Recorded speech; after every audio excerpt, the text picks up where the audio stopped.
మహిమ కలుగునుగా. హల్లెలూయా. ఈవేళ మనము 6వ ముద్ర మీద కొంత వాక్యాలు విందాం. కొంచెం హుషారుగా మాట్లాడాలి. హల్లెలూయా. స్టార్టింగ్ లోనే డల్గా ఉంటే చివరికి కదలైపోతాం. స్టార్టింగ్ లోనే ఎలా ఉండాలా? దేవునికి స్తుతి కలుగునుగా. ఈరోజు మనము 6వ ముద్ర మీద ధ్యానం చేయాలి. చాలా సార్లు మీరు ఆయా సందర్భాల్లో వినొచ్చు, కానీ మనం ధ్యానం చేద్దాం.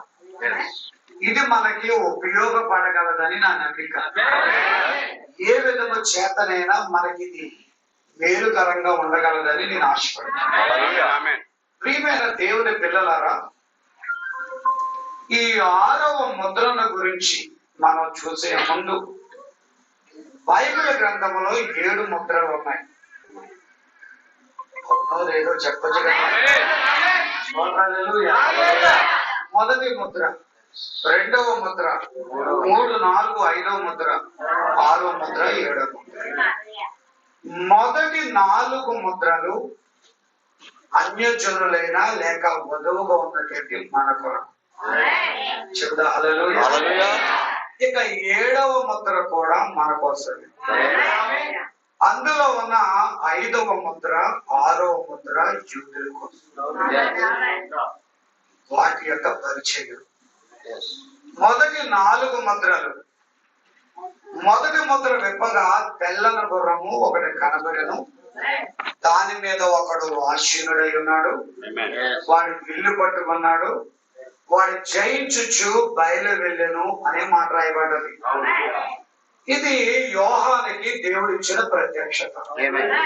ఆ తెల్లని గుర్రం మీద ఉన్నవాడు ఎవడో మన కాల ప్రవక్త, ఆయనే అంత్యక్రీస్తు, యాంటీ క్రైస్ట్. తెల్లని గుర్రం మీద ఉన్నవాడు ఎవడో కాదు, ఈజ్ యాంటీ క్రైస్ట్, క్రీస్తు విరోధి, అంత్యక్రీస్తు. అందరూ చాలా మంది ఈ తెల్లని గుర్రం మీద ఉన్నవాడు పరిశుద్ధాత్ముడని ఒకడు, మరొకడని ఒకరు రకరకాల వ్యాఖ్యానాలు ఇచ్చారు. కానీ ఈ తెల్లని గుర్రం మీద ఉన్నటువంటి వ్యక్తి ఎవరో కాదు, అతడు క్రీస్తు విరోధి. ఈ క్రీస్తు విరోధి యొక్క ఆత్మ ఎవరిలో పనిచేస్తుంది అనేది స్పష్టముగా మన ప్రవక్త చెప్పారు. అది పోపులో పనిచేస్తుంది. అంటే అంత్యక్రీస్తు యొక్క ఆత్మ ఈరోజు క్యాథలిక్లోను లేక పోపులోను మత శాఖలు అన్నిటిలోనూ కూడా పనిచేస్తున్నాయి. అందుకే ప్రకటన గ్రంథం 18:4వ వచనంలో నా ప్రజలారా ఆ మత శాఖలోంచి బయటకు రండి అన్నాడు. ఎందుకు బయటికి రమ్మని అంటున్నాడు అంటే, అక్కడ ఉన్నది క్రీస్తు ఆత్మ కాదు, అక్కడ ఉన్నది అంత్యక్రీస్తు ఆత్మ. అది క్రీస్తు విరోధి ఆత్మ. శాఖలోంచి రండి, మతంలోంచి రండి, ఆచారంలోంచి రండి. నాకు వినబడడం లేదు. చెయ్యి వాడొచ్చు కదా, ఊరు వాడొచ్చు కదా, సైలెంట్ గా ఉండడానికా.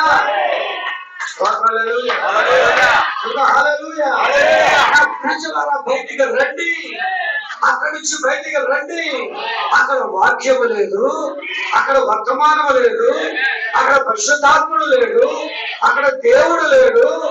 ఆ మత శాఖలో ఉన్నది క్రీస్తు విరోధి ఆత్మ, యాంటీ క్రైస్ట్ స్పిరిట్. క్రీస్తు విరోధి ఆత్మ అక్కడ ఉన్నది కనుక మత శాఖ నుంచి బయటకు రమ్మని.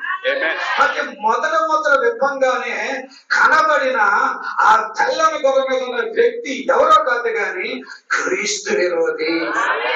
ఈ క్రీస్తు విరోధి ఆత్మ ఎక్కడ పనిచేస్తుందంటే, మొదటగా క్యాథలిక్ లో పనిచేసింది, పోపులో పనిచేసింది. అదే ఆత్మ మిగిలిన మత శాఖలన్నిటిలోనూ కూడా పనిచేస్తున్నది. ఇక 2వ ముద్ర తెరవంగానే మరొక వ్యక్తి కూడా కనబడతాడు, ఎర్రని గుర్రం మీద ఉన్న మురళి. మన ప్రాఫెట్ అన్నాడు కదా, ఈ ఎర్రని గుర్రం మీద ఉన్నవాడు ఎవడో కాదు, వాడు అబద్ధ ప్రవక్త. చెప్పి గట్టిగా చెప్తా ఉన్నాడు. ఏ ప్రవక్త అన్నాడు? తెల్లని గుర్రం మీద ఉన్నవాడు ఎవడు? అది నాకు తగా తేల్చేది ఏదో ఒకటి. మతంగా ఉండడానికి కుదరదు. వాడు క్రీస్తు విరోధి. ఈ క్రీస్తు విరోధి యొక్క ఆత్మ ఎక్కడ పనిచేస్తుందంటే క్యాథలిక్ లో పనిచేస్తుంది, మిగిలిన మత శాఖలో పనిచేస్తుంది. ఆ రెండో ముద్ర విప్పంగానే ఆ ఎర్రని గుర్రం మీద ఉన్నవాడు కనపడుతున్నాడు. వాడి శాంతి నెమ్మది లేకుండా చేయడానికి వాడికి ఇవ్వబడి ఉన్నది. వీడు ఎవడు అంటే అబద్ధ ప్రవక్త. మత్తయి 24:24 చెప్పలేదా? అబద్ధ క్రీస్తులను అబద్ధ ప్రవక్తలను వస్తారని చెప్పలేదా? పౌలు గారు అనలేదా? నేను వెళ్ళిపోయిన తర్వాత క్రూరమైన తోడేళ్ళు మీలోనే బయలుదేరతారని చెప్పలేదా? ఓ అనేకమైన అబద్ధపు ఆత్మల లోకములు బయలు వెళ్ళాయని యోహాను చెప్పలేదా? ఆ ఎర్రని గుర్రం మీద ఉన్నవాడే అబద్ధ ప్రవక్త. ఈ అబద్ధ ప్రవక్త యొక్క ఆత్మ ఎవరిలో పనిచేసిందంటే బొబ్బులో పనిచేసింది. బంధువేమీ లేదు. వాళ్ళు చెప్పే బోధలన్నీ అబద్ధాలు, వాళ్ళు చేసే ఆరాధన అంతా అబద్ధమైనది, వాళ్ళు నడిచే అంతా కూడా అబద్ధమైనది. యేసు స్థానంలో మేరీని పెట్టారు, యేసు స్థానంలో పరిశుద్ధులు పెట్టారు, యేసు స్థానంలో సిద్ధాంతాలు పెట్టారు. వారి సిద్ధాంతాలను, వారి ఆచారాలను, వారి పద్ధతులను ఎవరైతే ఎదిరించారో వారందరినీ చంపటమే వారి పని ఉన్నది. కాబట్టి ఎర్రన గొర్రె మీద ఉన్నవాడు ఎవడో కాదు, ఎవడు అబద్ధ ప్రవక్త అంటే పోపే. మత శాఖలలోనికి కూడా అదే అబద్ధము కూడా ప్రవేశించింది. మూడవది, మూడవ ముద్ర గర్వంగానే చదవన్నమాట.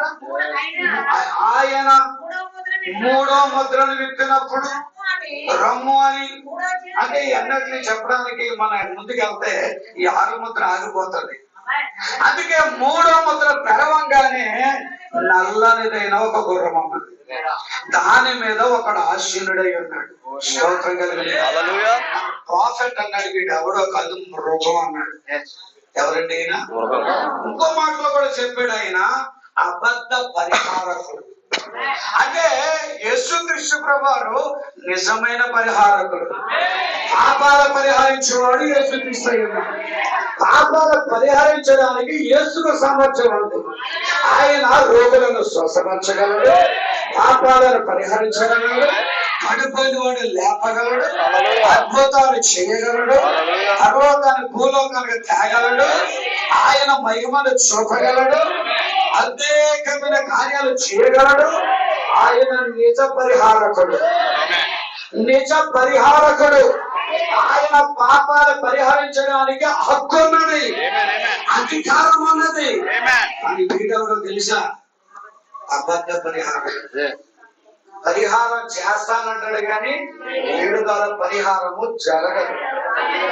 హల్లెలూయా. ఏం చేశారో తెలుసా?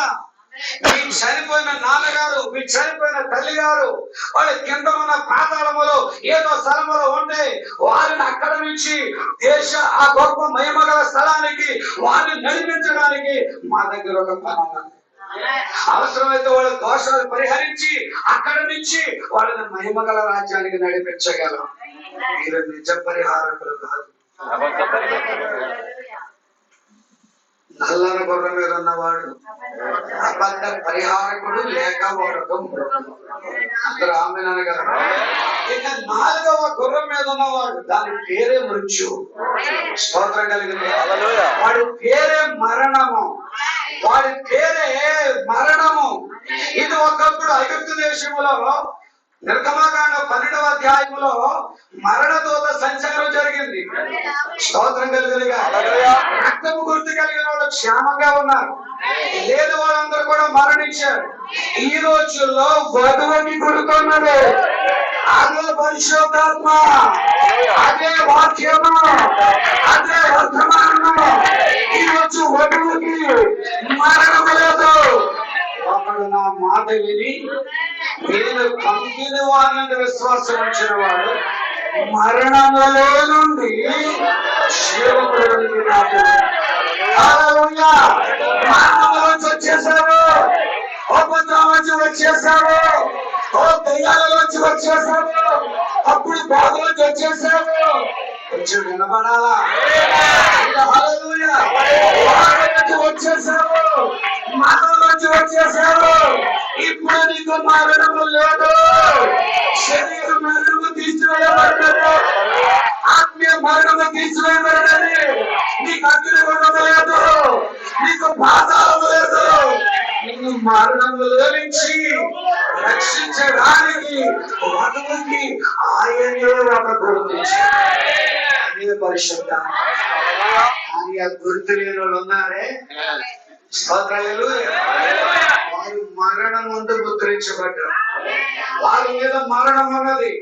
వారు ఎక్కడైతే కేథలిక్ బోధ దగ్గర, కేథలిక్ సిద్ధాంతం దగ్గర, మత శాఖ యొక్క బోధ దగ్గర, సిద్ధాంతం దగ్గర ఉన్నారు, అక్కడే వారు మరణంలో ఉన్నారు. ఇందులో ఉన్నారు. నేను చర్చికి వెళ్తున్నాను, ఆరాధన చేస్తున్నాను, నేను చర్చికి వెళ్తున్నాను, ప్రార్థన చేస్తున్నాను. మా పాస్టర్ గారు పెద్ద పాస్టర్ గారు, మా సంఘం చాలా పెద్దది, 2 లక్షల కంటే పైన ఉన్నది. నీ సంఘములో మరణం ఉంది, నీ సంఘములో దెయ్యం ఉన్నది, నీ సంఘములో మరణం ఉన్నది, మృత్యు ఉన్నారు. ఆ 3 రంగులు కలిపితే వచ్చే రంగే ఆ పాండుర వర్ణము. అనగా ఎప్పుడైతే ఆ మత శాఖలు, సంఘ శాఖలు లేక ఆ యొక్క బోధ ఏ స్థలం ఉంటుందో ఆ స్థలము దగ్గరే మృత్యు ఉన్నది. ప్రస్తుతం ప్రపంచమంతా దెయ్యముల బోధ చేత, మరణము చేత, మృత్యువు చేత ఏలబడుచున్నది. వాళ్ళలో నుంచి మినహాయింపు వధువు భక్తులకే ఉన్నది. చేసాక అందరూ గట్టిగా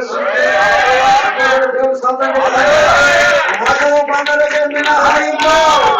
వారికి మరణము దాటారు, మరణ రేఖ దాటారు, మరణ శ్రమ దాటారు.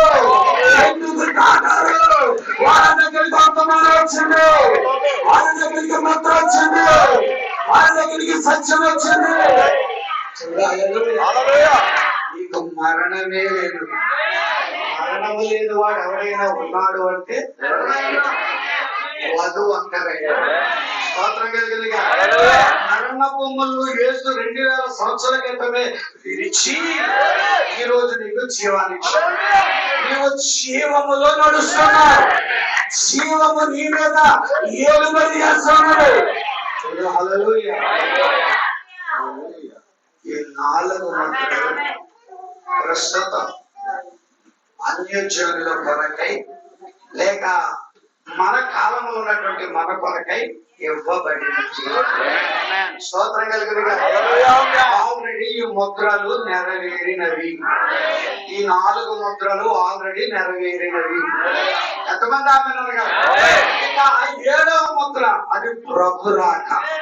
1963 ఫిబ్రవరి 28వ తారీఖున ఆయన సూర్యాస్తమయ కొండ మీదకి దిగొచ్చాడు. ఆయన తన హస్తపత్రముతో వచ్చాడు, ఆయన తన వధువుని కలడానికి వచ్చాడు, ఆయన తన లేఖనాలు తెచ్చాడు. ఆయన ఈ రోజు వధువుకి సరైన వాక్యాన్ని తెచ్చాడు. ఆయన సంఘాన్ని కలుసుకున్నాడు, ఆయన సంఘాన్ని సరిచేస్తున్నాడు, ఆయన ఆత్మని ప్రారంభించాడు. ఆయన 62లో దిగొచ్చినది హస్తపత్రము తెచ్చాడు. ఆయన అది ప్రభు రాక.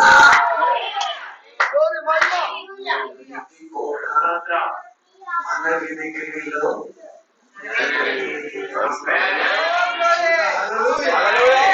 నెరవేరవలసినవే ఇప్పుడు మనం చెప్పుకోబోతున్నాం.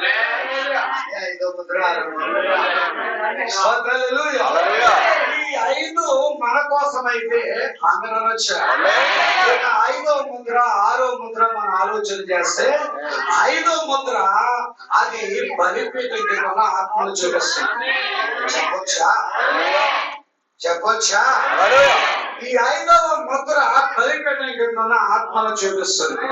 చాలా మంది 5వ ముద్ర గురించి రకరకాల వ్యాఖ్యానాలు ఇచ్చేది, కానీ ప్రవక్త వ్యాఖ్యానమే మనకి తుది, అదే మనకి చివరిది. ఆ బలిపీఠం కింద ఆత్మలు ఈ 7 సంఘ కాలాలలో చనిపోయిన పరిశుద్ధ ఆత్మలని ఒకరు చెప్పారు, మరొక రకంగా కంటే ఎక్కువ వచ్చారు. కానీ మన ప్రవక్త ఏం చెప్పాడంటే ఈ ఈ బలిపీఠం కింద ఉన్న ఆత్మలు ఎవరో కాదు, వారి యూదుల ఆత్మలే ఉన్నవి. ఆలకిస్తున్నారా? మొదటి ప్రపంచ యుద్ధంలో, రెండో ప్రపంచ యుద్ధంలో చంపబడిన ఆ హోలోకాస్ట్ మారణ హోమములో చంపబడిన యూదుల యొక్క ఆత్మలు అన్ని కూడా బలిపీఠం కింద ఉన్నది. అంటే 5వ ముద్ర ఎవరికి సంబంధించింది? యూదులకు సంబంధించింది. ఇది కూడా అబ్రాహాము నమ్మచ్చు, సకము నెరవేరింది, మిగిలినది కూడా నెరవేరబోతుంది. 5వ ముద్ర ఒకసారి చదువుతారా? చదివి వాళ్ళు స్పష్టంగా చదవండి. చదవమ్మా. ఆయన 5వ ముద్రను విప్పినప్పుడు దేవుని వాక్యము నిమిత్తమును తాము ఇచ్చిన సాక్ష్యము నిమిత్తమును వధింపబడిన వారి ఆత్మలను బలిపీఠము క్రింద చూచితిని.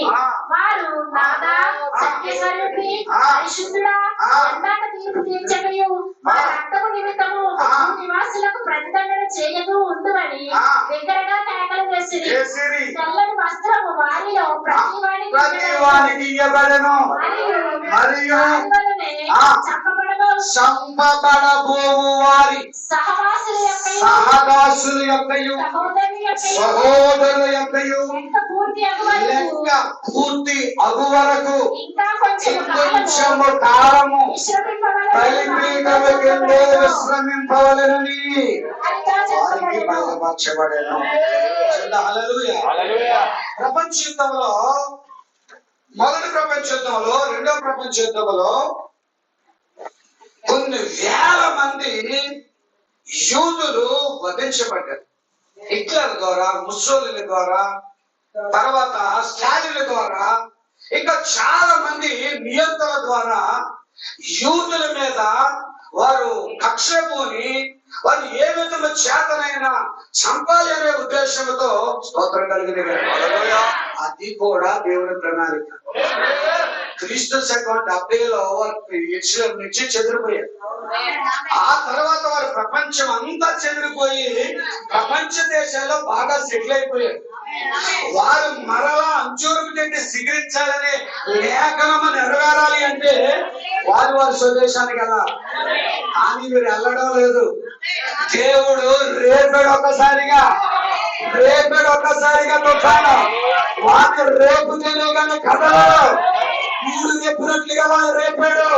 హిట్లర్ ద్వారా, ముస్సోలిని ద్వారా, స్టాలిన్ ద్వారా, ఇంకా మరికొందరు వ్యక్తుల ద్వారా యుద్ధాలు చేసి మరణహోమాలు సృష్టించి చివరికి వారందరూ చాలా మంది హతులుగా చేస్తే మరణించిన వారి ఆత్మలే ఇప్పుడు బలిపీఠం. మిగిలిన వారు మనం ఇక్కడ ఉంటే మనము కూడా ఇక బ్రతకమని చెప్పి అంజూరపు చెట్టు చిగురించాలనే లేఖనము సంపూర్ణంగా నెరవేరడం కోసం 1946లోనే వారందరూ వారి స్వదేశానికి వెళ్ళారు. చదివే బలిపీఠం మీద ఆత్మ అంటున్నారు కదా, నాదా సత్యస్వరూపి ఎందాక నువ్వు తీర్పు తీర్చకుండా ఉన్నావు. మమ్మల్ని చెడ్డిన వాళ్ళందరికీ నువ్వు తీర్పు తీర్చాలి. మమ్మల్ని హతమార్చిన వాళ్ళందరికీ శిక్ష విధించాలి. మా అందరికి ఎవరైతే హాని చేశారో వాళ్ళకి తగిన తగిన కార్యాచరణ వాళ్ళు అడుగుతున్నప్పుడు ప్రభు చెబుతున్నారు. ఒక స్వరం వినబడుతుంది, ఇంకను మీలాగే, అక్కడ రాయబడి మీలాగే సహదాసుల యొక్కయు మీ చదవమాది అక్కడి నుంచి మరియు వారి వలనే చంపబడబో వారి యొక్క సహదాసుల యొక్కయు సహోదరుల యొక్కయు లెక్క పూర్తయ్యే వరకు ఇంకొంచెం కాలము ఉండవలేను. 5వ ముద్ర సగం నెరవేరండి. మిగిలినది కూడా నెరవేరాలంటే 6వ ముద్ర రావాలా? సహదాసులు కూడా రావాలా? వాళ్ళ సహోదరులు కూడా రావాలా? ఇషూదులని శంక రావాలా? ముద్రించబడవలసి వాళ్ళు ఉన్నారు. స్తోత్రం కలిగిన అలానే అవగాహన వచ్చింది అనుకుంటున్నా. 4 ముద్రలో అవగాహన వచ్చాయి. ఐదో ముద్ర కూడా కొంచెం తెలిసింది హల్లెలూయా. ఇప్పుడు ఆరో ముద్రలోనే వెళ్తాం. స్తోత్రం కలుగును. హల్లెలూయా. ఆరవ ముద్ర అనేది పూర్తిగా శ్రమల కాలం. ఈ ఆరవ ముద్ర గురించి మొట్టమొదటిసారిగా యోహాను చెప్పాడు. ప్రకటన గ్రంథం యోహాను మొట్టమొదటిసారిగా ఈ 6వ అధ్యాయం 12వ వచనంలో ఈ ఆరవ ముద్ర గురించి లేక శ్రమల కాలాన్ని గురించి యోహాను మొదటగా చెప్పాడు. ఆయన ఆరవ ముద్ర విప్పినప్పుడు నేను చూడగా పెద్ద భూకంపం కలిగాను. సూర్యుడు కంబల వలె నలుపాయను, చంద్రబింబంతయు రక్తవర్ణమాయను. పెద్ద గాలి చేత ఊగిసలాడు అంజూరపు చెట్టు నుండి ఆ కాలపు కాయలు రాలినట్లుగా ఆకాశ నక్షత్రంలో భూమి మీద రాలేను. మరియు ఆకాశమైన చుట్టబడిన గంధం వలనే తొలగిపోయాను. ప్రతి కొండయు ప్రతి దీపమును వాటి వాటి స్థానములు తప్పాను. ఈ శ్రమల కాలము లేక ఆరంభముల గురించి యోహాను మొదలుగా చెప్పాడు. ఆ తర్వాత ఈ ఆరంభముల గురించి యోహాను కంటే ముందు యేసే చెప్పాడు. మత్తయి సువార్త 24వ అధ్యాయము 29, 30 వచనాలు మనం చదువుకుందాం. ఆ దినముల శ్రమ ముగిసిన వెంటనే చీకటి సూర్యుని కమ్మను చంద్రుడు కాంతిని ఇయ్యడు, ఆకాశము నుండి నక్షత్రములు రాలును. అస్సలు మారదు. యేసు చెప్పింది యోహాను చెప్పింది ఒకటే. యోహానులో ఉన్నది యేసేనని నమ్ముచున్నావా? యోహాను మాట్లాడినా యేసు మాట్లాడి ఒకలాగే మాట్లాడుచున్నాడు. హల్లెలూయా. సూర్యుడు చీకటి కమ్మను, చంద్రుడు కాంతిని ఇయ్యడు, ఆకాశము నుండి నక్షత్రములు రాలును, ఆకాశమందలి శక్తులు కదిలించబడును. అప్పుడు మనుష్య కుమారుడు చూచిన ఆకాశము నుండి కనబడును. అప్పుడు మనుష్య కుమారుడు మహాప్రభావముతోను మహామహిమతోను ఆకాశ మేఘారుడే వచ్చుట చూచి భూమి మీద సకల గోత్రముల వారు రొమ్ము కొట్టుకుందురు. మత్తయి 24లో కూడా అది కూడా శ్రమల గురించి ఆరో ముద్ర గురించి ఆయన మాట్లాడుతున్నాడు. వీళ్ళిద్దరి కంటే ముందుగా యోహాను కంటే యేసు కంటే ముందుగా యెషయా గారు కూడా మాట్లాడుతున్నాడు. యెషయా గ్రంథం 13వ అధ్యాయము 6 నుంచి 11 వచనాలు మనం చదివితే, యెహోవా దినము వచ్చుచున్నది, ఘోషించుడి, అది ప్రళయము వలె సర్వశక్తుడకు దేవుని యొద్ద నుండి వచ్చును. స్తోత్రం కలుగునుగా. హల్లెలూయా. అందుచేత బాహువులన్నీ దుర్బలములగును, ప్రతి వాని గుండె కరిగిపోవును, జనులు విభ్రాంతి నొందుదురు, వేదనలు దుఃఖములను వారికి కలుగును. ప్రసవ వేదన పడు దాని వలె వారి వేదన పడతారు. వారిలో ఒకడు తేరి చూతురు, వారి ముఖములు జ్వాలల వలె ఎర్రబారును. యెహోవా దినము వచ్చుచున్నది, దోషమును పాడు చేయుటకు పిలుచున్నారా? నేను పాడు చేయడానికి అదే శ్రమల కాలం. అదే ఆరవ ముద్ర. దేశమును పాడు చేయటకును, పాపులను కొద్దిగా దారులను నొట్టకుండా నశింపచేయటకును, క్రూరమైన ఉగ్రతతోను ప్రచండమైన కోపముతోను అది వచ్చును. ఆకాశ నక్షత్రములు రక్షిత రాశులను తమ వెలుగు ప్రకాశింపనీయవు. ఉదయ కాలమున సూర్యుని చీకటి కమ్మును, చంద్రుడు ప్రకాశింపడు. యోచనలు తప్పుతున్నాయా, నెరవేరుతున్నాయా? అది క్రమంగా వస్తున్నాయా? చెబుతా. హల్లెలూయా. ఈ శ్రమల కాలం గురించి దైవజనుడైన దానియేలు గారు కూడా బోధించారు. దానియేలు గ్రంథము 12వ అధ్యాయంలో మనం ఆ లేఖన భాగాన్ని మనం చూస్తాము. ఆ కాలమందు నీ జనుల పక్షమున నిలిచినట్టి మహా అధిపతి మిఖాయేలు వచ్చును. అప్పుడు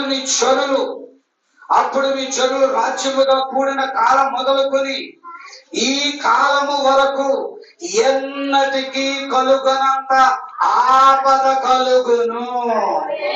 దేవునికి స్తోత్రం కలుగును.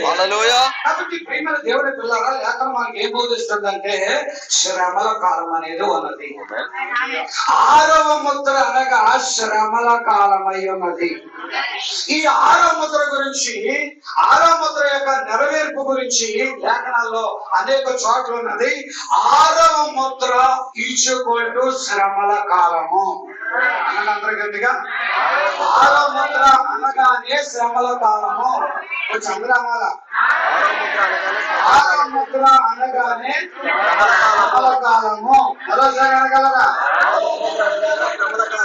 ఊహించని సమయంలో, ఊహించని విధముగా, ఊహించని ప్రదేశంలో మార్పు లేని దేవుడు పని చేస్తాడు, పని చేస్తున్నాడు. అక్కడ వాక్యం బాగా కనపడగా ఉందా? 6వ ముద్ర అనగా కొంచెం గట్టిగా చెప్పాలా? చెబుతా హల్లెలూయా, చెబుతా హల్లెలూయా, మంచిగా హల్లెలూయా. 6వ ముద్ర అనగా అదేమై ఉన్నది? గుర్తు పెట్టుకోండి, 6వ ముద్ర అది తీర్పు ముద్ర అయి ఉన్నది. 6వ ముద్ర అది శ్రమల కాలమై ఉన్నది. 6వ ముద్ర ప్రకృతిని ఆటంకపరిచే కార్యముగా ఉన్నది. 6వ ముద్ర సకల ప్రకృతికి కల్లోలమై ఉన్నది. 6వ ముద్ర విమోచన ముద్ర. 6వ ముద్ర ఏదో కార్యమును చేయబడుచు ఉన్నది. ఎరియేంత పాలన కొరకు సమస్త ప్రపంచమును మూలుగుచు మరియు ప్రసవ వేదన చేయుచున్నది. దేవునికి స్తుతి కలుగునుగా. కాబట్టి 6వ ముద్ర మీద ఒక గంట, ఒక 30 గంట సేపు మన సమయాన్ని తేటగా గ్రహిద్దాం. పాస్టర్ గారు, మరి 6వ ముద్ర తెలుసుకోవటం వల్ల ఏంటి మనకు ఉపయోగం అంటే అందులో గెలగండా ఉండాలి. హల్లెలూయా. 6వ ముద్రలోకి వెళ్తే నీ దారి లేదు, నాకు దారి లేదు. 6వ ముద్రలోకి నువ్వు వెళ్ళకుండా ఉండగలిగితే అదే నీ దీవెన. 6వ ముద్ర జరగక మునిపే నీవు వెళ్ళవలసి ఉన్నది, నీవు ఎత్తబడవలసి ఉన్నది, నీవు కొనుక్కోవలసి ఉన్నది, నువ్వు మేఘాల మీద వెళ్ళవలసి ఉన్నది, యేసు నువ్వు కలవలసి ఉన్నది. 6వ ముద్ర, 6వ ముద్ర స్టార్ట్ అవుతే అదంతా కొండలతోనూ వాళ్ళందరూ అంటున్నారు కదా, గొర్రె పిల్ల ఉగ్రత మహాదినము వచ్చి ఉన్నది, మమ్మలను కాయండి. రాజులు అడుగుతారంట, స్వతంత్రులు అడుగుతారంట, భాగ్యవంతులు అడుగుతారంట, ఓ పెద్ద పెద్ద గనులు అడుగుతారంట. అందులో నుంచి తప్పించబడే ఒక్కడ కూడా ఉండదు. ఈ రోజున తప్పించబడడానికే ఇది ముందుగా ప్రకటించబడుతుంది. ఒక విపత్తు రాబోతుంది. సతీష్ బాబు గారు ఊరిలో వచ్చిన ప్రసంగం చేశారు. అది ఎవరు కానూరా? కానూరులో ముంచుకొస్తున్న తుఫాను మనకే కూడా ముంచుకొచ్చేది వస్తుంది. చెబుతా హల్లెలూయా. దేవుని బిడ్డ, నీవు నేను 6వ ముద్రను తప్పించుకున్నట్టే దేవుని చిత్తమయ్యా. 6వ ముద్రలోనికి పోకుండా ఉండటమే దేవుని చిత్తమైనది. కొత్తగా వెళ్దాం అందరూ కూడా. చెప్పండి, 6వ ముద్రది తీర్పు ముద్ర, 6వ ముద్రది శ్రమల కాలము, 6వ ముద్రది ప్రకృతికి అల్లాకల్లోలము, 6వ ముద్ర 1000 ఏళ్ల పాలన కోసము సమస్తము శుద్ధి చేయగా, 6వ ముద్ర సంఘానికి శ్రమల కాలము. వధువు కాదు, వధువు ఆల్రెడీ అప్పుడు వెళ్ళిపోయింది కదా. శ్రమల్లోకి వెళ్ళేవాడు ఎవరంటే సంఘం. పడిన వాళ్ళు శ్రమల్లోకి వెళ్తారు. ఆ శ్రమలు అనిపించేవాళ్ళు వాళ్ళు. కానీ ఈ రోజు నీకు నాకు శ్రమ లేకుండా ఆ జలప్రల రాకమునిపే అందరూ అనగలరా? ఆ జలప్రల రాకమునిపే 7వ నెల హాలోకి వెళ్ళిపోయినట్లుగా అందరూ కూడా ఎదుగుతారు.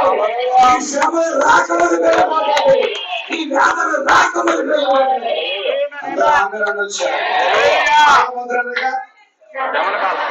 అది తీర్పు ముద్ర. 6వ ముద్ర అనగా అది శ్రమల కాలం. 6వ ముద్ర అనగా అది సంఘానికి శ్రమల కాలం. 6వ ముద్ర అనగా వెయ్యేండ్ల పాలనకి భూమిని సమస్తాన్ని శుద్ధి చేయనదై ఉన్నది. చాలా గుర్తుపెట్టుకుంటే చాలు. కొంచెం మనం ముందుకు వెళ్దాం. గట్టిగా ఆమె అనొచ్చు, స్తోత్రాలు చెప్పొచ్చు. 6వ ముద్ర గురించి యోహాను చెప్పాడు, చెప్పాడు, చెప్పారు,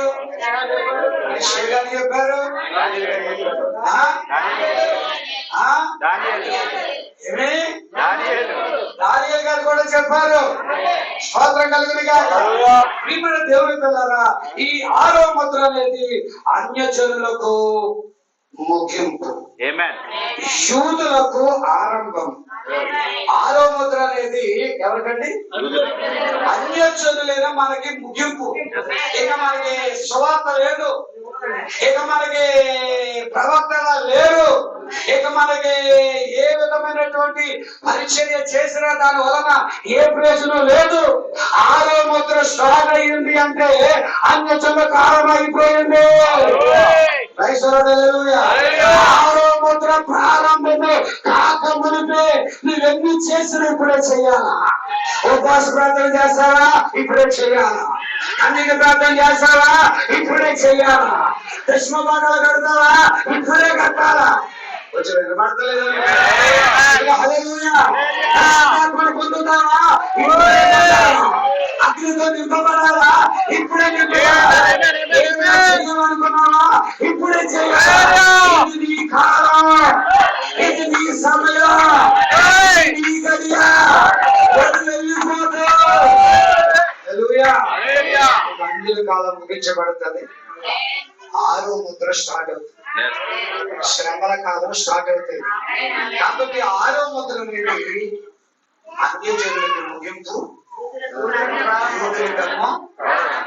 స్తోత్రం కలుగునుగా. ఈ 6వ ముద్ర అనేది దానియేలు 70 వారాల్లో చివరి భాగాన్ని మనం చూస్తాం. యూదుల విమోచన కోసం, రక్షణ కోసం, వారి యొక్క శుద్ధి కోసం, వారి ప్రాచిత్వం కోసం, వారి యొక్క సంపూర్ణత కోసం సర్వశక్తి గల దేవుడు దానియేలుకి 70 వారాలు ఇచ్చాడు. ఈ 70 వారాలలో 69.5 వారాలు పూర్తయిపోయాయి. ఇంకొక అర్ధ వారమే మిగిలింది.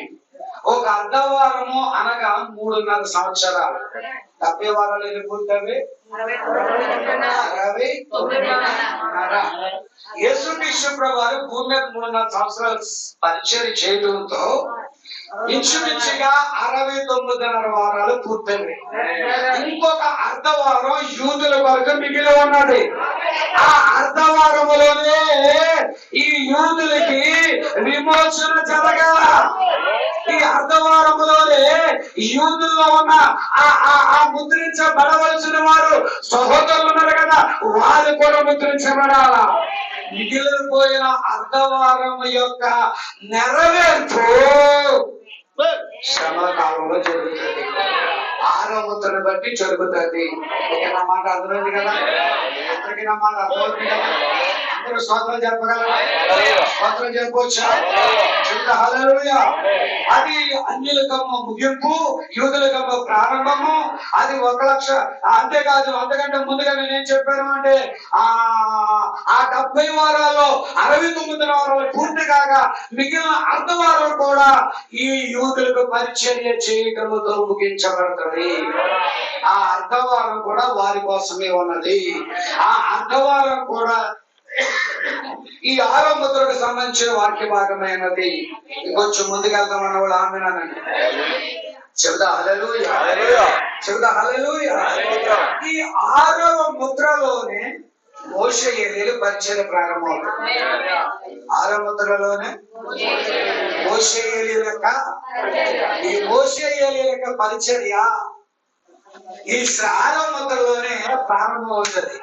ఎందుకంటే యూదుల యొక్క సంఖ్య పూర్తవ్వాలి అంటే మోషే ఏలీలు రావాల్సి ఉన్నది. ప్రకటన గ్రంథం 11వ అధ్యాయంలోను, ప్రకటన గ్రంథం 7వ అధ్యాయంలోను, ప్రకటన గ్రంథం 6వ అధ్యాయంలోను, ఈ 3 భాగాల్లోనూ కూడా మనం చూసాము. ప్రకటన గ్రంథం 11వ అధ్యాయం చదివితే ఇంతలో సాక్షి. హల్లెలూయా. ఇద్దరు సాక్షులే మోషే ఏలియా. నీరును రక్తముగా మార్చింది మోషే కదా, తెగుళ్ళు రప్పించింది కూడా మోషే కదా, ఐగుప్తు దేశాన్ని కదిలించింది ఆయనే కదా, ఇశ్రాయేలు ప్రజలను బయటకు తెచ్చింది కూడా ఆయనే కదా. ఆయన తర్వాత ఏలియా, గట్టిగా అనగలరా? ఆయన కూడా ఓ కేవలం నువ్వే కాదయ్యా, నీ సువార్త ద్వారా ఇంకా బయలుతో మోకాలు ఉండగలరు 7,000 మంది ఉన్నారు. మోషే ఏలియాను పరిచయం చేశాడు. ఏలియా పరిచర్య ఆకాశం మూసడానికి చేశాడు. ఏలియా పరిచర్య ద్వారా సమస్యలు కూడా మూయబడ్డది. అట్లా ఆమె అనగలరా? కాబట్టి ఈ మోషే ఏలియాలను దేవుడు ఎన్నుకోవడంలో గల కారణం ఏంటంటే వారి ద్వారానే ఇశ్రాయేలు ప్రజలు సువార్త విని రక్షించబడగలరు. స్తోత్రం కలుగునుగా. అందరూ ఆమె. మోషే ఏలియాల పరిచర్య ద్వారానే ఈ యొక్క యూదులకి సువార్త అందించబడుతుందనే మాటని మనం గుర్తించగలగాల. ఈ 6వ ముద్ర అనేది సంపూర్ణముగా ప్రకృతికి అల్లాకొల్లాలు, లేకపోతే భంగపరచడం, లేక ప్రకృతి అంతటిని కూడా పుదిపేయడం, ప్రకృతిని అంతటిని కూడా గట్టిగా ఆమె అనగలరు. మనమే చూస్తాడు, ఇప్పుడు వచ్చిన సునామీలు కాదు, ఇప్పుడు వచ్చినటువంటి భూకంపాలు కాదు, ఇప్పుడు వచ్చినటువంటి యుద్ధాలు కాదు, ఇప్పుడు వచ్చినటువంటి ఈ శ్రమలు కాదు. 6 ముద్రతో ప్రారంభించబడుతుంది. దానిని మహాశ్రమల కాలం అన్నారు. డినామినేషన్ 40 రోజులు శ్రమల కాలం పాటిస్తున్నారు. ఏమండి? 5 దినాల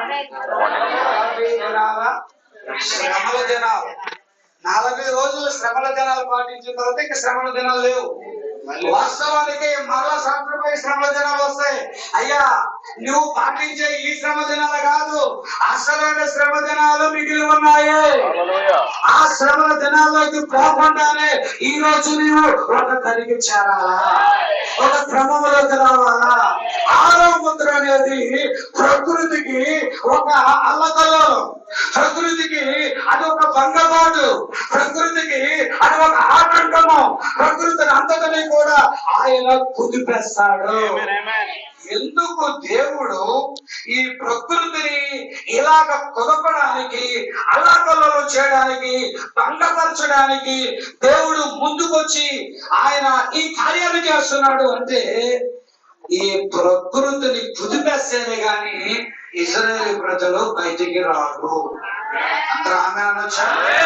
ప్రకృతి అంతా గలిబిలి అవుతేనే కానీ ఇశ్రాయేలు ప్రజలు బయటికి రారు. ఈ ప్రకృతి అంతా కూడా వణికితేనే కానీ ఇశ్రాయేలు ప్రజలు బయటికి రారు. అంటే ఇశ్రాయేలు ప్రజలు బయటికి రావాలి అంటే కొంచెం గట్టిగా చెప్పొచ్చు. ఇశ్రాయేలు ప్రజలు బయటికి రావాలి అంటే దేవుడికైనా పగ చెబుదా? హల్లెలూయా. అంతే సరుకులు పెట్టుకోమని అది వచ్చు కదా, తిప్పొచ్చు కదా. అప్పుడు చూడండి, ఎంత బాగా చూడగలరు. స్తోత్రం కలిగిన ప్రకృతిని కుదిపిస్తానే అలలు చెప్పొచ్చా? ప్రకృతిని అల్లాకాలలో చేస్తాడే, ప్రకృతిని స్తంభింపజేస్తాడే. శివుడికి విడుదల జరుగుతుంది, యోగా ప్రజలకి విడుదల జరుగుతుంది. ఆయన కావాలని ఈ ప్రకృతి మీద అక్షయని కడతలేదు, ఈ భూమి మీద, ఈ ఆకాశం మీద, ఈ నక్షత్రాల మీద దేవునికి ప్రతీకారాలు ఏమి లేవు. దాని పుట్టు ద్వారా, దానిని కలిపిని చేయటం ద్వారా ఇశ్రాయేలు ప్రజలకు విడుదల, ఇశ్రాయేలు ప్రజలు బయటకు వస్తారు, ఇశ్రాయేలు ప్రజలు ముద్రించబడతారు. స్తోత్రం చెప్పొచ్చు. మొదటిసారి ఏమండి, మొదటిసారి ఇశ్రాయేలు ప్రజలు ఐగుప్తు దేశంలో 437 ఉన్నప్పుడు అక్కడ దేవుడు ఒకసారి ప్రకృతి మీద తన ప్రభావాన్ని చూపించాడు. దయచేసి ఆమె అనగలుగుతారు. అందరూ స్తోత్రం చెప్పవచ్చు. కాండము 10వ అధ్యాయము 21, 23 వచ్చిన దాకా మనం చదువుకుందాం. నిర్గమకాండం 10వ అధ్యాయము 21, 23 దాకా మనం చదువుకుందాం. మోషేతో అందుకు యెహోవా మోషేతో ఆకాశం వైపు చెయ్యి చాపుము, ఐగుప్తు దేశం మీదికి చీకటి చేతికి తెలియనంతగా చిక్కని చీకటి కమ్మునను. మోషే ఆకాశంకు తన చెయ్యెత్తినప్పుడు ఐగుప్తు దేశం అంతయు 3 దినములు గాఢాంధకారమాయెను. 3 దినములు ఒకరినొకడు కనుగొనలేదు. ఎవడను తానున్న చోటు నుండి లేవలేకపోయాను. అయినను ఇశ్రాయేలీయులు అందరికీ వారి నివాసంలో పెరుగుండెను. ప్రభుకు స్తోత్రం కలుగునుగాక. ఐగుప్తు దేశం ఇశ్రాయేలు ప్రజలు బయటికి రావాలా? ఐగుప్తు దేశంలో ఇశ్రాయేలు ప్రజలు ముద్రించబడాలా? ఐగుప్తు దేశంలో ప్రజలు వారు బయటికి రావాలంటే దేవుడు ప్రకృతి మీద ఒకసారి పంపిస్తాడు. మోషేని చేపైకెత్తు, ఆకాశముని చేపైకెత్తునప్పుడు గాఢాంధకారం కమ్ముతుంది. సూర్యుడు అవుతాడు, చంద్రుడు అవుతాడు. గట్టిగా ఇశ్రాయేలు ప్రజలు విడుదల పొందడానికి ఆయన ప్రకృతిని కలుపుచున్నాడు, ప్రకృతిని కలిపిలి చేస్తా ఉన్నాడు. ఆ మాట అర్థమైతే దేవుడు చూడ హల్లెలూయా, చూడ హల్లెలూయా. 10వ అధ్యాయము 21, 23 దాకా మరొకసారి చదువుతున్నాను. అందరూ కూడా ఆలకించండి. అందుకు యెహోవా మోషేతో ఆకాశం వైపు చెయ్యి చాపుము, ఐగుప్తు దేశం మీదికి చీకటి చేతికి తెలియనంత చిక్కని చీకటి కమ్ముననెను. మోషే ఆకాశం వైపు తన చెయ్యి ఎత్తినప్పుడు ఐగుప్తు దేశం అంతయు 3 దినములు గాఢాంధకారమాయెను. 3 దినములు ఒక్కరొకడు కనుగొనలేదు. ఎవడను తానున్న చోటు నుండి లేవలేకపోయాను. స్తోత్రం కలుగునుగాక. హల్లెలూయా. ఇప్పుడు అదే కార్యాన్ని చేయడానికి 6వ ముద్ర వస్తుంది. చెబుదా హల్లెలూయా. మరలా ప్రకృతిని కదపాల, మరలా ఆకాశాన్ని భూమిని కదపాల, సూర్యుడి చంద్రుడి కదపాల, నక్షత్రాలను కదపాల. అలా కదపతేనే 6వ ముద్ర స్టార్ట్ అవుతుంది, శ్రమణ కాలం స్టార్ట్ అవుతుంది. 11వ అధ్యాయంలో ఆ ఇద్దరు సాక్షులకి భూమి మీద, ఆకాశం మీద, నక్షత్రాల మీద, సమస్తమైన వాటి మీద అధికారం ఇచ్చారు. వారు ఏదైనా చేస్తారు, వారు ఏదైనా జరిగిస్తారు. భూమిని మోస్తారు, ఆకాశాన్ని మోస్తారు. చెప్పొచ్చారు. సూర్యుడు నల్ల కావచ్చు, ఎర్ర కావచ్చు, చంద్రుడు ఎర్ర కావచ్చు, అమ్మనొచ్చా అంతకాలం తీసుకురావచ్చు. ఎందుకు ఇదంతా చేస్తున్నారంటే సహదాసులు సంఖ్య పూర్తవాలి. 5వ అధ్యాయములో కొద్దిమంది మాత్రమే వధించబడి బలిపీఠం కింద ఉన్నారు. వారు మొదలుపెడుతున్నారు, నాదాను ఎప్పుడు వస్తావయ్యా? మమ్మల్ని శిక్షించిన వారికి నువ్వు ఎప్పుడు శిక్షణ తెస్తావయ్యా? నువ్వు తీర్పు ఎప్పుడు తీరుస్తావయ్యా అని వేడుకొని చూడగా కంగారు పడకలే. 6వ ముద్ర రాబోతుంది, 6వ ముద్ర జరుగుతుంది. వినపడుతుందా? అందరూ ఆమె అనగలరా? కంగారు పడకలే. 6వ ముద్ర రావాల్సి ఉన్నది. 6వ ముద్ర వచ్చిన తర్వాత శ్రమల కాలం స్టార్ట్ అవుతుంది. 6వ అధ్యాయం దగ్గర 7వ అధ్యాయం దగ్గర 11వ అధ్యాయం దగ్గర ప్రకటన గ్రంథం 11వ అధ్యాయం దగ్గర చదవండి. చదవగలను చదవండి. బైక్లోనే చదవాలని లేదు, మామూలుగా చదవచ్చు. చదవమ్మా. అయితే 3 దినములైన పిమ్మట దేవుని యొద్ద నుండి వచ్చి మొదలు చూద్దామా. మరి ఒకడు చేతి కర్ర వంటి కొలకర్ర నాకు ఇచ్చి, నీవు లేచి దేవుని ఆలయమును బలిపీఠమును కొలత వేసి ఆలయములో పూజించి వారిని లెక్కపెట్టుము. ఆలయమునకు వెలుపటి ఆవరణమును కొలత వేయక విడిచిపెట్టుము. అది అన్యులకు ఇయ్యబడెను. వారు 42 నెలలు పరిశుద్ధ పట్టణమును కాలితో త్రొక్కుదురు. నేను నా ఇద్దరు సాక్షులకు చెప్పొచ్చా? ఎవరు యేసుక్రీస్తు కూడా మన 12 మంది శిష్యులుగా అధికారం ఇచ్చాడు. రోగాలను ఎలగొట్టే అధికారం ఇచ్చాడు. దెయ్యాలను ఎలగొట్టే అధికారం ఇచ్చాడు. మత్తయి సువార్త 10వ అధ్యాయంలో సకలమైన వాటి మీద అధికారం ఇచ్చాడు. స్తోత్రం కలుగును గాక. రోగం మీద అధికారం ఇచ్చాడు. ప్రతి దెయ్యం మీద అధికారం ఇచ్చాడు. స్వస్థపరిచే శక్తిని ఇచ్చాడు. ఇప్పుడు 2 సాక్షులు కూడా అధికారం ఇస్తున్నాడు. ఏమని అధికారం ఇస్తున్నాడు చదువుమా? వారు గోనెపట్ట ధరించుకొని 1260 దినములు వీరు భూలోకమునకు ప్రభు అయిన వాని ఎదుట నిలుచుచున్న 2 ఒలీవ చెట్లను దీపస్తంభములనై ఉన్నారు.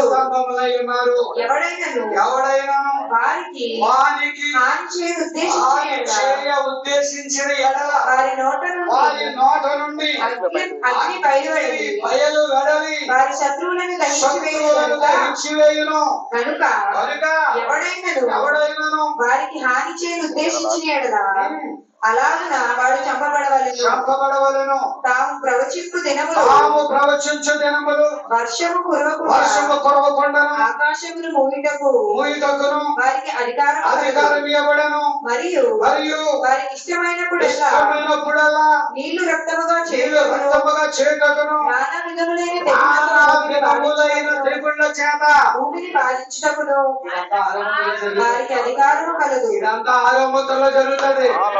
అవసరమైతే తెగులు రప్పిస్తారు. అవసరమైతే భూమిని భంగపరుస్తారు. అవసరమైతే ఆకాశాన్ని మూసేస్తారు.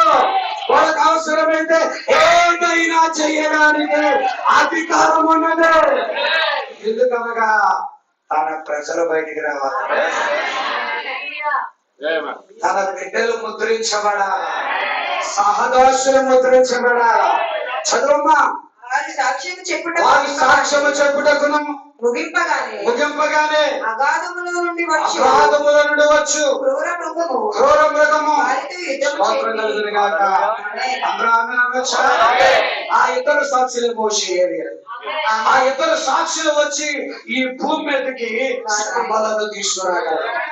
భూమిని కంపింప చేయగలరు. ఆకాశ నక్షత్రాల రాలం చేయగలరు. ఈ సమస్త ప్రకృతిని భంగపరచగలరు. ఎందుకు ఇదంతా జరుగుతుంది అంటే తన ప్రజలను విమోచించాలంటే మరొకసారి ప్రకృతిని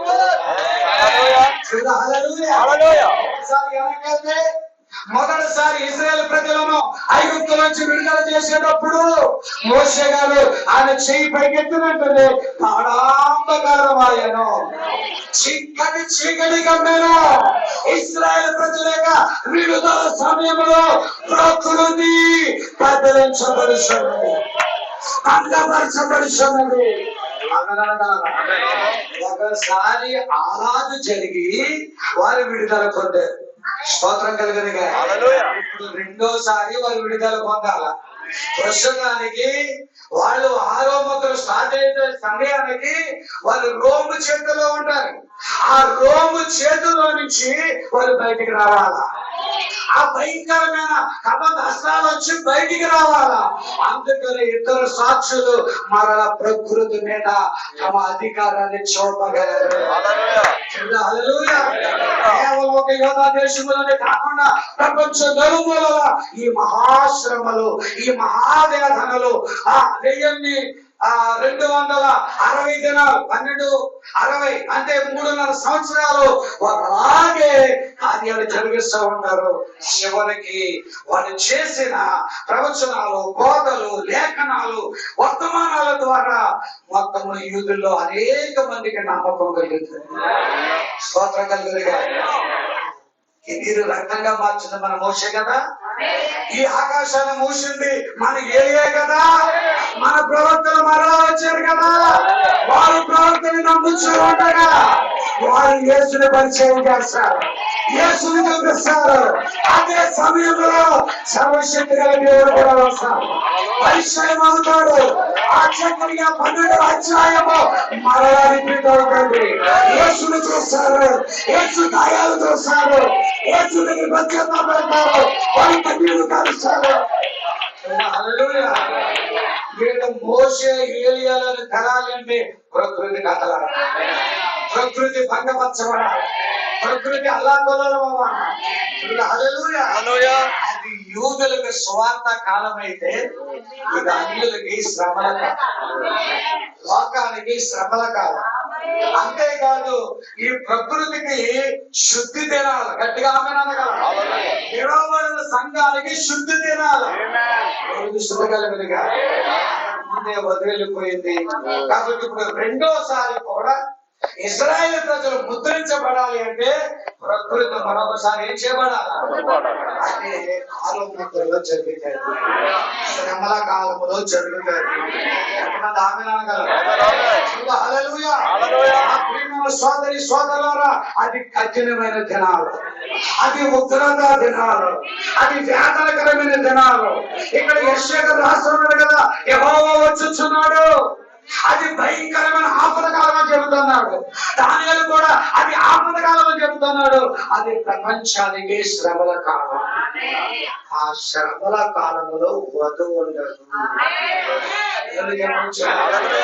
ఈ రోజు ఉపవాస ప్రార్థన చేస్తున్నా నీది వృధాగా పోతాడు, ఈ రోజు కన్నీరు ప్రార్థన చేస్తున్నా నీది వృధాగా పోతాడు. రాత్రి పగలు దేవుడి మందిరంలో గడుపుతున్న దానికి అది వృధాగా పోదు.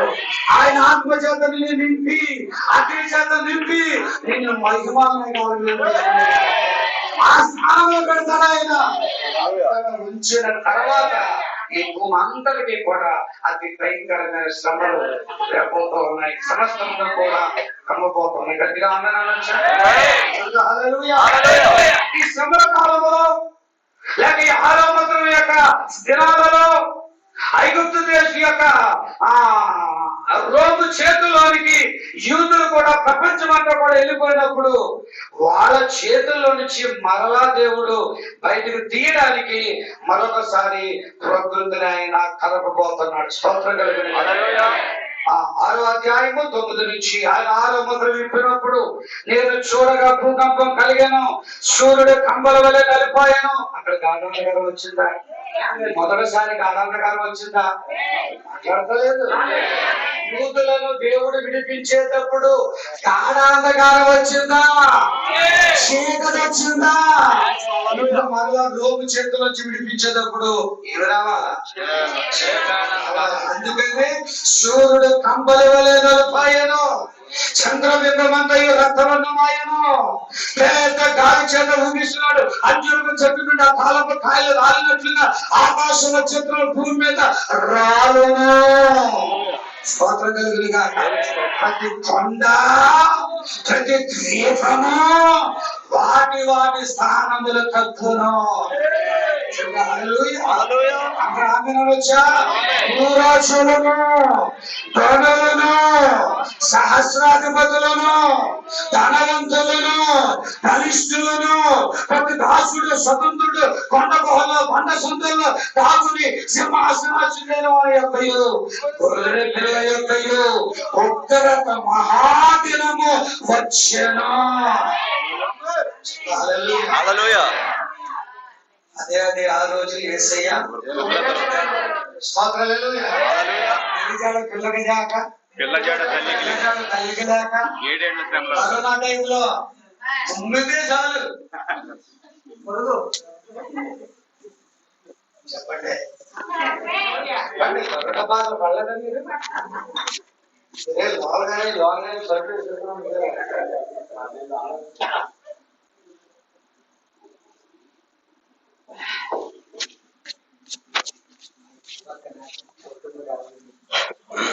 మామూలుగా తగ్గిపోవడం చేసినట్టు తగ్గితే రోజు పడ తల్లి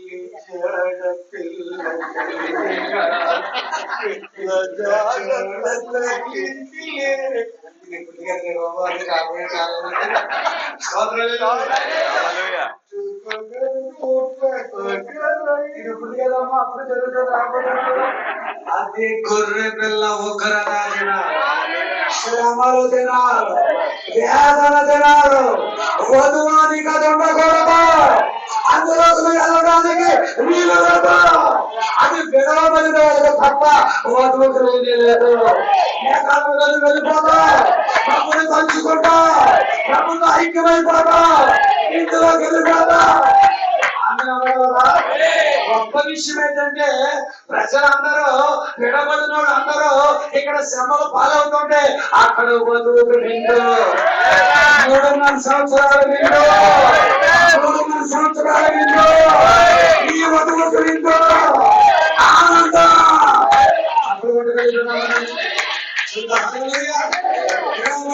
శ్రమలో యూదులకు సువార్త, ఎంతమంది వధువుకు విందు, ఎంతమంది విందులో ఉండవచ్చు, ఎంతమంది విందులో ఉండవచ్చు.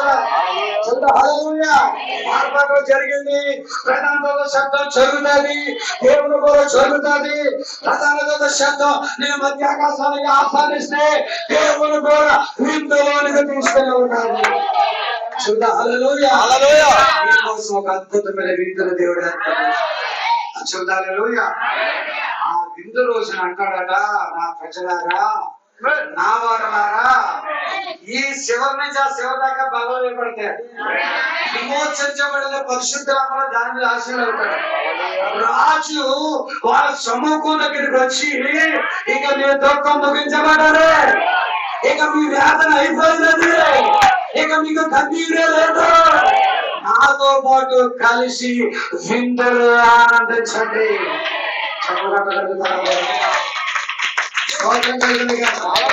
ఆ గొప్ప విందులు వెళ్ళిపోతారు అని విడవబడిన వాళ్ళ శ్రమల్లో యూదులకి సువార్త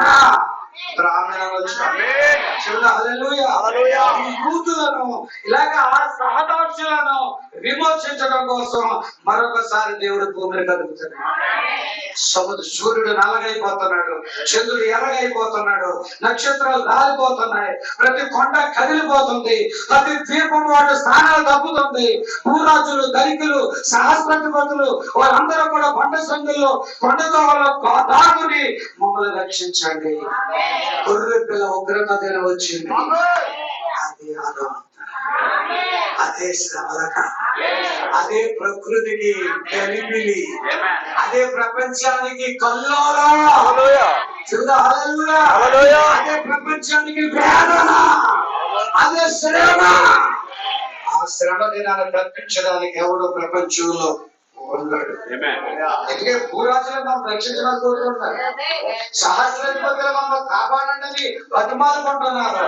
బ్రదర్, ఒకే ఒక ఆశ్రయపురం అన్నది, అదే ప్రభు. అక్కడ మాత్రమే నీకు క్షేమం ఉన్నది, అక్కడ మాత్రమే మనకు భద్రత ఉన్నది. అందరూ స్తోత్రం చెప్పగలరు. స్తోత్రం, హల్లెలూయా.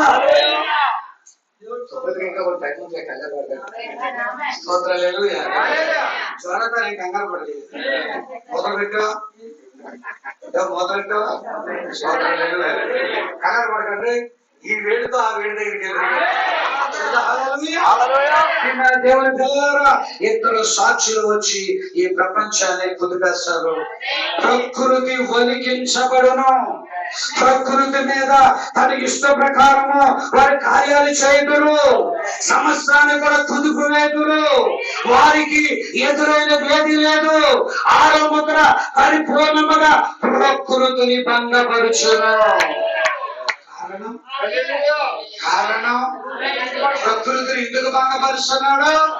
తన పిల్లల బయటికి రావా, తన పిల్లలు ముద్రించబడాల, సహదాసుల సంఖ్య పూర్తవాలా. మరి పూర్తయినప్పుడు దాకా కొంతమంది బలిపీఠం కింద ఉన్నారు, ఇంకా కొంతమంది విడుదల పొందాలా. విడుదల పొందాలి అంటే ఎవరు రావాలా? శ్రమల కాలం రావాలి. ఆరో ముద్ర లేనిదే, శ్రమల కాలం లేనిదే సహదాసులు రారు. సహదాసులు వస్తేనే గాని ఆ 5వ ముద్ర 6వ ముద్ర పూర్తి కాదు. అంత గట్టిగా కాబట్టి 5, 6 యూదులకు సంబంధించింది. అయ్యా, మరి మనం ఎందుకు దేవుడు ధ్యానం చేయాలా? ఆ శ్రమలోకి నీవు నేను పోకూడదు, ఆ వేదంలోకి నీవు నేను పోకూడదు. నీవు నేను మేఘాల మీద ఆ విందులో, ఆ మధ్యాకాశంలో విందులో మనము తప్పగా దేవుని మహిమపరచాలి. స్తోత్రం కలుగును గాక. చెబుతా హల్లెలూయా. దేవునికి స్తోత్రం కలుగును గాక. ప్రకృతిని వణికించడము అది దేవుని యొక్క శక్తి అన్నది. ఆరంభంలో సంపూర్ణంగా ప్రకృతిని భంగపరచుట ఇది నిశ్చయముగా నమ్ముచున్నారా? ఇది మీకు అర్థమైనదా? దేవుడు మీ అందరిని దీవించుగాక. 3.5 సంవత్సరాలు ఈ భయంకరమైన అంతరాయము జరుగును. ఈ భయంకరమైన వేదన, కష్టము, శ్రమ జరుగును. స్తోత్రం కలుగునుగా. మన ప్రభువైన యేసుక్రీస్తు కూడా అర్పించబడేటప్పుడు చెప్పండి, మన ప్రభువైన యేసుక్రీస్తు కూడా శిలువ మీద అర్పించబడినప్పుడు భూకంపం కలిగిందా? చెబుదా హల్లెలూయా. మన తండ్రి అయిన మన ప్రభువైన యేసుక్రీస్తు కూడా అర్పించబడినప్పుడు భూకంపం కలిగిందా? తెర చిరిగిందా? నల్లగా అయ్యిందా? కాడాంతకాలం అయ్యిందా? స్తోత్రం కలుగును గాక. ఈ రోజు యూదులు కూడా మరొకసారి సంపూర్ణ ముద్రలకు రావాలంటే ప్రకృతి కదలాలా? స్తోత్రం కలుగును గాక. చెబుతా హల్లెలూయా. ఒకప్పుడు చరిత్రలో జరిగింది. యేసు అర్పించబడినప్పుడు జరిగింది. ఇప్పుడు మరలా 6వ ముద్రలో ఆ 1,44,000 మంది ముద్రించబడాలి అంటే ఇద్దరు సాక్షులు రావాలి. వారు ప్రవచనాలు చెప్పాలి. వారు అర్థవాదాన్ని పూర్తి చేయాలి. దానివేళ 70 వారాల్లో అర్థవాదము యూదుల కొరకే వారి లేఖనాలు చెప్పాలా? ఒక్క యూదుల కోసం దేవుడు ఏదైనా చేస్తాడు. ఈరోజు ప్రపంచంలో చాలా మంది యూదులపై యుద్ధం చేస్తున్నారు. నువ్వు చేసే యుద్ధం యూదులతో దేవుడితో చేస్తున్నావు. యూదుల పక్షాన దేవుడు ఉన్నాడు.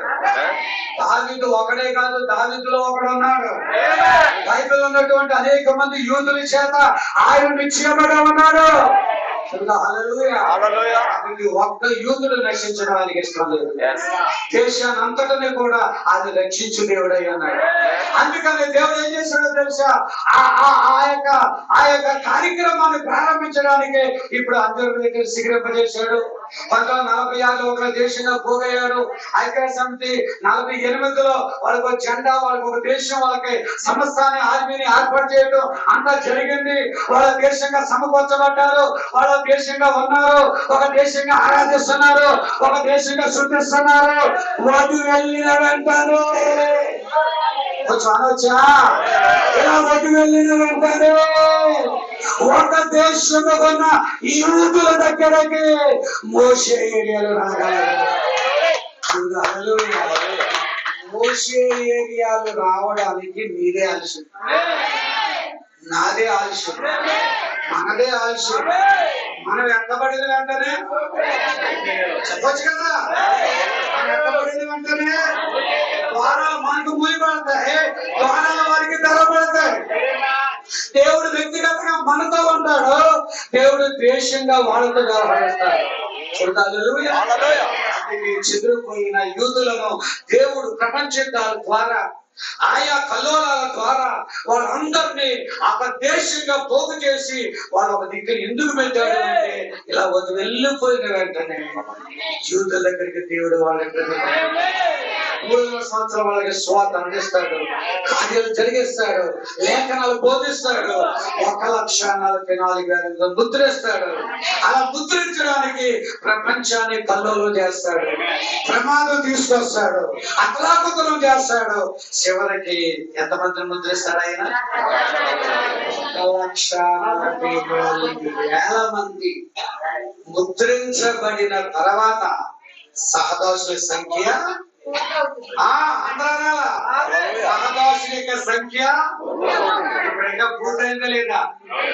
జోసఫ్ గారు, సంఖ్య పూర్తయిందా లేదా?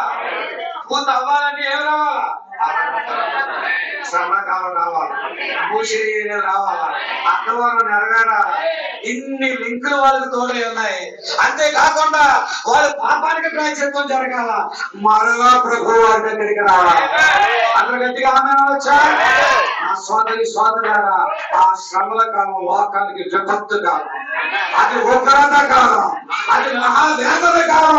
అందులోకి నీవు నేను ఎల్లక మునిపే సిద్ధపడదామా? ఎదుగుకుందామా? చక్కబెట్టుకుందామా? మధులు మార్చుకుందామా? ఇంకా ఏమైనా ఆశ ఉన్నాయా? స్తోత్రం కలుగునుగా. ఏ నిధి, నీకేమైనా ఆశలు ఉన్నాయా? లోకాశలు ఏమైనా ఉన్నాయా? స్తోత్రం కలుగునుగా. చెప్తా హల్లెలూయా. ఇది వేరే పేరు అంటారు కాదు, మా ఇద్దరు కొట్టుకుని మీకు ఇంకా ఏమైనా ఉన్నాయా ఆశలు? నీ ఆశ ఒకటే ఒకటి ఉండాలి, అదే జీవన్ గారు మీకు కూడా ఏమైనా ఆశలు ఉన్నాయా?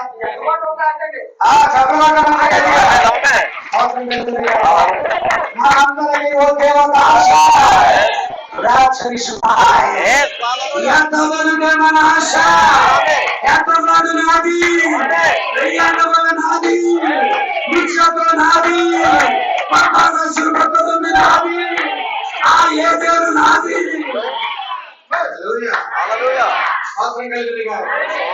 అందుకే రాత్రి పగలే కొండలకి ఇక్కడికి రావడం, అందుకే రాత్రి పగలు సేకరణ సించం అనుకున్నా ఎక్కడి నుంచో గాజువాడ నుంచి ఇక్కడ దాకా రావడం. ఇన్ని బాధలు కష్టాలు పడవలసింది ఎందుకంటే ఆ ఉగ్రత దినాలలోనికి వెళ్ళకుండా ఉండాలని, ఆ అధికారంలో మనం కూడా నలిగిపోకుండా ఉండాలని దేవుడు మనల్ని ఈరోజు హెచ్చరిక చేస్తాడు. అందరూ ఆమె అనొచ్చా? రెండోసారి ప్రపంచాన్ని పొదిపి, రెండోసారి కాలాంధకారం తెచ్చి సూర్యుడి చంద్రుడిని మార్చి కాలాంధకారం చేసి ఆ రోమ్ చేతిలో నుంచి, ఆ లోకంలో నుంచి మోషే ద్వారా దేవుడు 1,40,000 ముద్రించి వారిని పైకి తెస్తాడు. వారిని ముద్రించబడటంతో ఆమె అనగలరా? రోము వాళ్ళని దాటేస్తారు మోషే మీద, వాళ్ళు చంపుతుంది, వాళ్ళ శవాలు 3.5 రోజులు నీటిలో ఉండిపోతాయి. ఆకాశం నుంచి దేవుని ఆత్మ దిగొచ్చి వాళ్ళని ప్రవేశిస్తుంది. వారు జీవం పొందుకున్న వారే లేచి నిలబడి వారికి ఎత్తబడతారు. అది 6వ ఎత్తబాటు. మొదటి ఎత్తబాటు ఆరోగ్యైతే, 2వ ఎత్తబాటు ఏలియా అయితే, 3వ ఎత్తబాటు యేసుదైతే, 4వ ఎత్తబాటు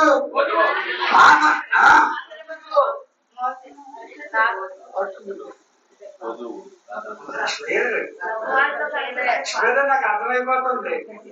మొదటి ఎత్తబాటు హానోకైతే, 2వది ఏలియా అయితే, 3వది యేసు అయితే, 4వది పాత నిబంధన పరిశుద్ధులకైతే, 5వది నీదే.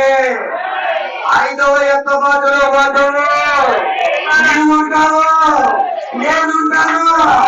6వ ఎత్తబాటు 1,40,000 మంది ముద్రించిన తర్వాత రోము ఈ మోషే చంపిన తర్వాత 3.5 రోజులు శవాలుగా ఉండిపోయిన తర్వాత ఆత్మ వచ్చి వారిని పైకి తీసుకెళ్ళిపోతారు.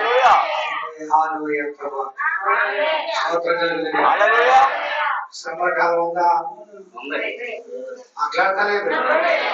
3.5 సంవత్సరాలైనా అర్ధవారం పూర్తవ్వాలా? 1,40,000 సహదాసులు ముద్రించబడాలా? 5వ ముద్ర సగం జరిగిందా?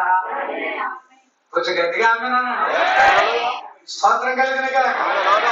6వ ముద్ర పూర్తయినప్పుడే మిగిలిన సంఖ్య కూడా పూర్తవుతుందా? కోసం దేవుడు ఎలాంటి కార్యాలను జరిగిస్తాడు. కాబట్టి 6వ ముద్ర ద్వారా కొత్త వాళ్ళ దేవుడు వాళ్ళ ఒక దగ్గర తీసుకుని వస్తున్నారు. గట్టిగా ఆమె అనొచ్చా? చెప్తా హల్లెలూయా, చెప్తా హల్లెలూయా. 6వ ముద్ర ప్రకృతికి ప్రసవ వేదన. అది ప్రకృతిని 1000 ఏళ్ల పాలన కోసమై సిద్ధము చేస్తున్నదే. 6వ ముద్ర దేనికి సిద్ధం చేస్తుంది? 1000 ఏళ్ల పాలన కోసమే ప్రకృతిని ఏం చేస్తుంది? శుద్ధిపరుస్తుంది. అలాగే విడబడిన వాళ్ళు కూడా శుద్ధిపరుస్తుంది. అందరూ ఆమె అనొచ్చా? 1000 ఏళ్ల పాలన ఒక నూతన ప్రపంచమును తీసుకొని వచ్చుడు కొరకై ప్రయత్నము చేస్తున్నది. ఆమె అనగలరు. అందరూ ఆమె అనొచ్చా? ఎంతమంది సంతోషంగా ఉన్నారు? అందరూ ఆమె అనేవాళ్ళు ఉన్నారు. ఇది నిశ్చయంగా శ్రమల కాలంలో చూపిస్తుంది. ఆ శ్రమల కాలంలో నువ్వు నేను పోకుండా ఇది అనుకోని సమయం, ఇదే రక్షణ దినం, ఇదే పరిశుద్ధాత్మ పొంది అలవాటానికి లేక మేఘాల మీద వెళ్ళిపోవడానికి ఇది మనకు అనుకూలమైన తరుణం. తప్పించుకుంటారనే వాళ్ళందరూ ఆమెనండి. శ్రమల కాలంలో పోనన్న వాళ్ళు ఆమెనండి. అది నాకు అక్కర్లేదన్న వాళ్ళు ఆమెనండి. సరవుతారనే వాళ్ళు ఉన్నారా? చట్ట పెట్టుకునే వాళ్ళు ఉన్నారా? నాకు కావాలా ఆశ్రయం ఎంతమంది కావాలని వాళ్ళు ఉన్నారా? దేవుడు మిమ్మల్ని ఎంత బాగా ఉంచాడు. సరిదిద్దుది కాక ఎవరైనా బాప్తిసం పొందలేదా? త్వరగా పొందండి. ఇంకా ఎవరైనా నీతికరణ శుద్ధీకరణ పొందలేదా? త్వరగా పొందండి. ఇంకా నగల మీద ఎవరికైనా మంచిగా కోరుకున్నదా? మార్చేయండి. సరైన బట్టలు ఇంకా ధరించుకోవడం అలవాటు లేదా? ఆ కొట్టు బట్టలను తీసి సంపూర్ణ వస్త్రాన్ని ధరించండి. రాజకీయాల మీద, లోకం మీద, శ్రద్ధల మీద కోరికలు ఇంకా ఏమైనా ఉన్నాయా? ఈ రాత్రి చెప్పేయండి. పరిశుద్ధాత్మతో నింపబడి ఎత్తబడగలిగితే ఆరోగ్య మహిమ మేఘాల మీద వెళ్తాయి. ఈ రోజు వధువు కూడా వెళ్ళిపోతుంది. మనకు ఆరోగ్యం అక్కరలేదు. అది తీర్పు ముద్ర, అది శ్రమల కాలం, అది కల్లోలము, అది వేదన. అటువంటి దాంట్లోనికి నీవు నేను పోకుండా కేవలం ఎత్తబాట్లో ఉంటాను. ఆమెనగలరా? శ్రమ కాలంలో విడవబడినవాడు. అతను చోట ప్రసంగం చేశాను. నీవు విడవబడితే ఏం జరుగుతుంది అనేది తర్వాత అంటూ ఉంటాయి. ఈరోజు నీవు నేను కూడా అసలు విడబడేవాళ్ళు కాదు. ఆ దినాన ఇద్దరు స్త్రీలు తిరగదీసేదారు. ఒకరు కొనుక్కోబడుతారు, ఆ కొనుక్కోబడేది వధు, ఆ విడవబడేదే సంఘం. విడవబడటానికి ఎవ్వరు కూడా సాహసించవద్దు. కారణం వెనకాల ఉన్నది ఆరో ముద్ర. కారణం శ్రమల కాలం, ఉగ్రత దినాలు, ఉగ్రత దినాలు. కొందామా? అర్థం చేద్దామా? సిద్ధపడదామా? కోట ముగిస్తున్నాం. దేవుడు మీ అందరినీ ఎత్తబాటు కోసం రెడీ చేయని ఒక్కొక్కసారి దేవుడైన అవకాశం ఇస్తే ఇంకొకసారి ఇంకొక విషయంతో మనం అర్థం. అంతవరకు గొప్ప మనకు చూడదు. పురుషులందరికీ తెలుసు.